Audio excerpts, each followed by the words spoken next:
자, 오늘은 방사선에 대해서 알아볼 거예요. 여러분은 방사선 하면 뭐가 떠오르죠?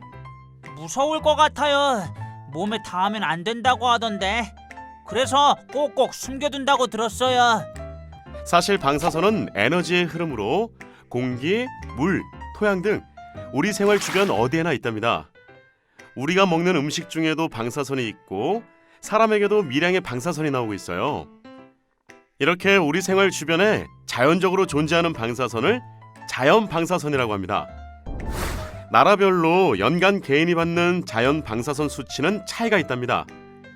우리나라는 3.0mSv, 스웨덴은 6.0mSv, 미국은 3.1mSv, 일본은 1.5mSv, 브라질에 있는 바비바리 지경은 다소 높은 10mSv 정도랍니다. 정말요? 방사선은 사람이 만든 건 줄 알았어요. 물론 사람이 만든 방사선도 있어요.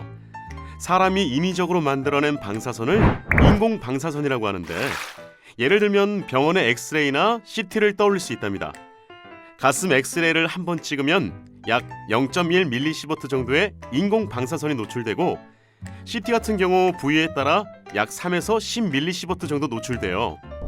우리나라 일반인 연간 선량 허용 한도는 1mSv인데, 이는 자연 방사선량과 병원처럼 본인 의지로 노출되는 방사선량 등은 제외한답니다.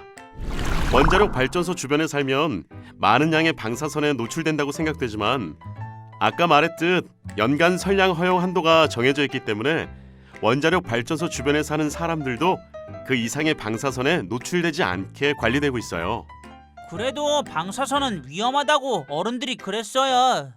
인공 방사선은 무조건 위험하다고 생각할 수 있지만 실제로 우리 생활 주변에 많이 활용되고 있어요. 병원에서 병을 진단하고 암을 치료하는 데 도움을 주고, 저장 음식을 오랫동안 보관할 수 있도록 방사선으로 멸균 처리도 한답니다.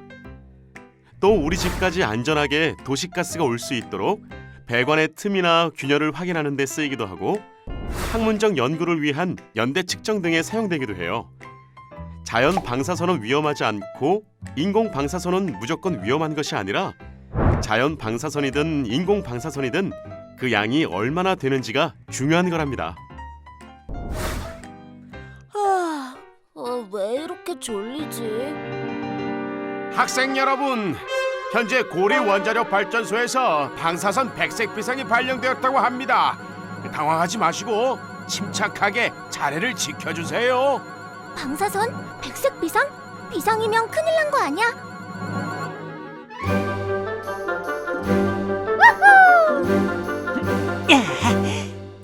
넌 누구? 난 방제맨. 발전소에서 노출된 방사선으로부터 너희를 지키러 왔지. 백색 비상은 발전소에 이상이 발생했지만 발전소 자체적으로 대응이 가능하고 외부에 방사선 영향이 미치지 않을 것으로 예상되는 단계야. 일단 당황하지 말고 TV를 통해 상황을 살펴보자.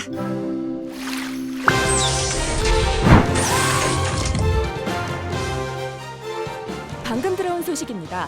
청색 비상을 발령했습니다. 청색 비상은 원자력 발전소 이상으로 방사선 노출 영향이 발전소 부지 내에 한정될 것으로 예상될 때 발령되는 비상입니다. 우와, 진짜 큰일 났나 보다. 도망가야 하는 거 아니야? 얘들아, 잠깐만. 아직 대피할 단계는 아니야. 현재 정부, 지자체, 발전소, 전문기관 등이 함께 협조하여 교통 통제, 대피 수탄 준비, 구호소 운영 준비 등 주민 보호 조치를 준비하고 있으니까 우리도 대피 준비를 하면서 뉴스를 계속 지켜보자. 이런, 적색 비상이? 적색 비상은 원자력 발전소 이상으로 방사선 노출 영향이 발전소 부지 외부까지 미칠 것으로 예상되는 단계야. 적색 비상이 발령되었습니다. 현재 지자체는 군 소방 등 유관 기관과 함께 원전 반경 5km 이내 재해약자와 지역 주민을 대피시키고 있습니다. 원전 반경 5km 이내 및 원전으로부터 바람이 불어가는 지역 주민들은 지자체 안전요원의 안내에 따라 안전한 지역의 구호소로 지금 즉시 이동하여 주시고, 그 외 지역 주민들은 우선 실내로 대피하시어 원전 상황을 주시해 주세요. 그럼 실내에 가만히 있으면 되는 건가? 실내 대피를 할 때는 외부 공기가 들어오지 않게 창문을 닫고 에어컨과 환풍기를 꺼야 해. 밖에 있는 물건은 안으로 가지고 들어오고 실내로 들어오면 손과 얼굴을 꼭 씻어야 해. 학생 여러분, 지자체 대피 계획에 따라 우리 학교 학생들은 9호소로 대피를 하도록 하겠습니다. 선생님의 말씀을 따라 침착하게 이동해 주세요. 대피 방송이다.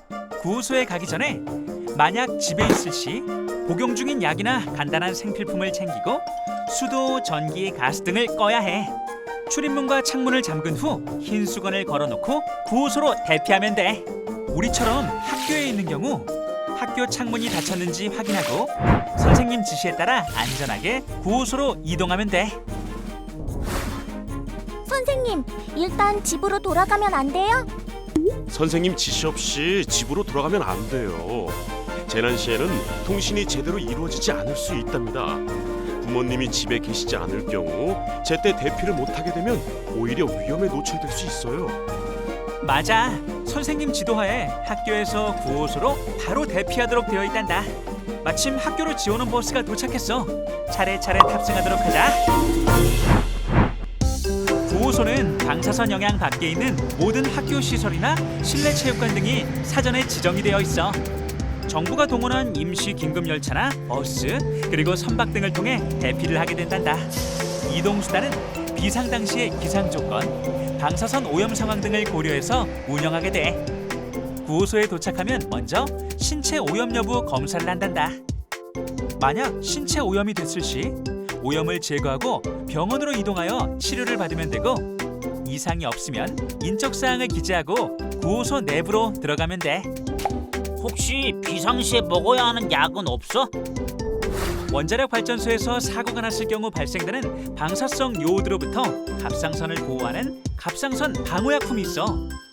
다만 사고가 났다고 해서 무조건 먹는 게 아니라 오염된 구역에서 제때 대피하지 못한 경우 인명구조나 사고의 수습을 위해 오염된 구역에 일정 기간 머물러야 할 경우 먹게 되는 약이야. 무분별하게 먹게 되면 오히려 부작용에 의한 피해가 더욱 클 수 있으니까 복용 전에는 복용 주기 및 복용량 등 주의사항을 잘 확인하고 먹어야 해. 이건 뭐야? 9호소에서는 각종 구호물자와 음식을 제공하고 응급치료, 심리상담까지 해줘. 9호소는 많은 인원이 모여있는 장소니까 안내요원 지시에 따라 행동하고 다른 사람에게 피해를 줄 수 있는 행동은 하지 않는 것 꼭 명심해야 해. 비상해제, 비상해제. 와, 방사선 비상이 끝났나 봐. 다행이다. 방제맨 덕분에 무사히 대피할 수 있었어. 고맙다, 방제맨.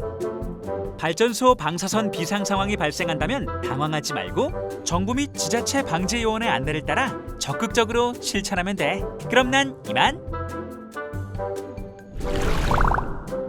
현수야, 수업 시작했어. 그만 일어나. 방제맨 가지 마요. 가지 마. 꿈이었구나.